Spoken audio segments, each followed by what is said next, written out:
بسم الله الرحمن الرحيم إن الحمد لله نحمده ونستعينه ونستغفره ونعوذ بالله من شرور أنفسنا ومن سيئات أعمالنا من يهده الله فلا مضل له ومن يضلل فلا هادي له وأشهد أن لا إله إلا الله وحده لا شريك له وأشهد أن محمدا عبده ورسوله والصلاة والسلام على سيدنا محمد وعلى آله وصحبه أجمعين أما بعد السلام عليكم ورحمة الله وبركاته.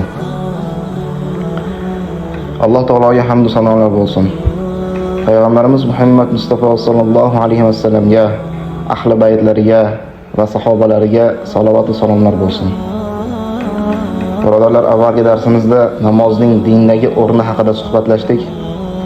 Bugun ikkinchi qismi Isro va Me'roj namozning buyukligi haqida suhbatlashamiz inshaalloh. Bugun esa bir savol haqida o'ylab ko'ramiz. Nega roza yerda farz qilindi? Nega zakot yerda farz qilindi? Nega haj yerda farz qilindi? Ammo nega namoz osmonlarda farz qilindi? Buning o'zi namozning qanchalik ulug' ibodat ekanini ko'rsatadi. Me'rojdan avvalgi og'ir kunlar. Birodarlar, Payg'ambarimiz sollallohu alayhi vasallam hayotlarining eng og'ir yillaridan biri edi. Avvalo u zotni kichikliklaridan qo'llab-quvvatlab kelgan amakilari Abu Talib vafot etdilar. Orqasidan esa butun umr yor bo'lgan, birinchi bo'lib iymon keltirgan, har qanday qiyinchilikda yonlarida turgan muhtarama juftlari Hadija onamiz roziyallohu anhu ham vafot etdilar. Sirat ulamolari bu yilni omul huzun, ya'ni g'am yili deb ataganlar. Bir o'ylab ko'ring, bir insonning ikki katta tayanchi ketdi. Buning ustiga Makka mushriklarining ozorlari yanada kuchaydi. Rasululloh sallallohu alayhi vasallam ko'chada haqorat eshitilar. U zotga tosh otildi. Yo'llariga tikanlar tashlandi. Ka'ba oldida namoz o'qiyotganlarida haqorat qildilar. Shunday bo'lsa ham Rasululloh sallallohu alayhi vasallam Allohning da'vatidan bir qadam ham chekinmadilar. Shundan keyin Rasululloh sallallohu alayhi vasallam Toif shahriga bordilar. U yerdagi odamlar haqni qabul qilarmidi? U zot umid bilan bordilar. Lekin nima bo'ldi? Qabul qilish o'rniga shaharning kattalari, bolalar va qullarni chaqirib, uni shahardan haydanglar dedilar. Bolalar Rasululloh sallallohu alayhi vasallamni toshbo'ron qilishdi. Muborak oyoqlaridan qon oqdi. Zayd ibn Horisa roziyallohu anhu tanalari bilan u zotni himoya qilardilar. Oxiri ikkalari bir bog'ga kirib panoh topdilar. Shu yerda Rasululloh sallallohu alayhi vasallam Allohga mashhur duolarni qildilar. Bu duoda u zot o'zlarining ojizliklarini Robbilariga arz qildilar va Allohning roziligini hamma narsadan ustun qo'yganlarini bayon etdilar. Birodarlar, bu duo bizga bir narsani o'rgatadi. Mo'min qiyinchilik kelganda odamlarga emas, avvalo Allohga yuzlanadi. Mana shunday og'ir kunlardan keyin Alloh taolo o'z Rasuli sallallohu alayhi vasallamga buyuk mukofot berdi. Bu mukofot Isro va Me'roj edi. Kechasi Jabroil alayhisalom keldilar. Rasululloh sallallohu alayhi vasallam Buroq nomli ulovga mindilar. Avval Masjidul Haromdan Masjidul Aqsoga olib borildi. U yerda avvalgi payg'ambarlar bilan uchrashdilar va ularga iymon bo'lib namoz o'qidilar.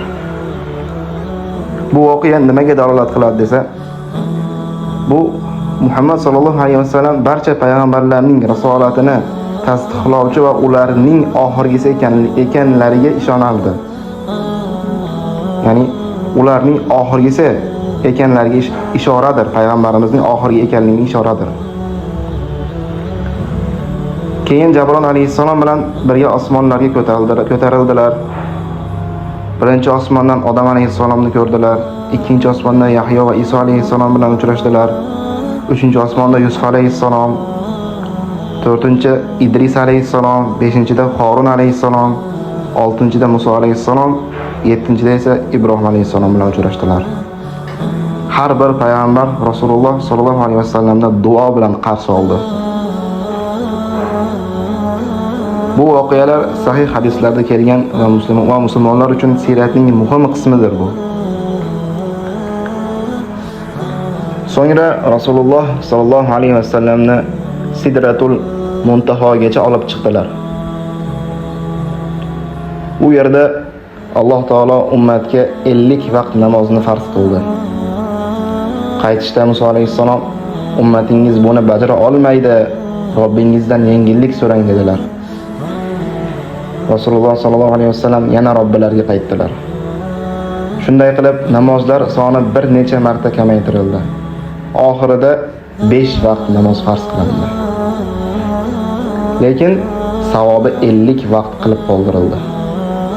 Aziz birodarlar, bu yerda qanday mehr bor? Alloh bizdan 5 vaqt ibodatni talab qildi, ammo 50 vaqtning savobini berdi. Bu Allohning rahmati qanchalik keng ekanini ko'rsatmaydimi? Hikmat. Nega aynan namoz osmondan farz qilindi? Ulamolar aytadilar, chunki namoz mu'minning me'rojidir.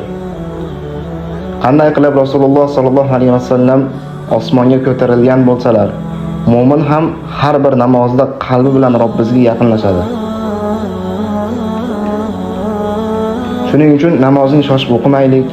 Har bir rukuda, har bir sajdada men hozir Robbimning huzurida turibman degan tuyg'u bilan ibodat qilaylik. Allohimizdan oshkora va yashirin gunohlarimizni kechirgin. Qalblarimizni tavba, istig'for, ixlos bilan bezatgin. Bizlarni sen yaxshi ko'radigan bandalaring qatorida qilgin. Rasululloh sollallohu alayhi vasallamning shafaatlariga musharraf etgan. Aqulu qawli hadha va astaghfirulloh li va lakum. Innalloha va malaikatahu yusalluna alan nabiy. Ya ayyuhallazina amanu sallu alayhi wa sallimu taslima. Assalomu alaykum va rahmatullohi va barakatuh.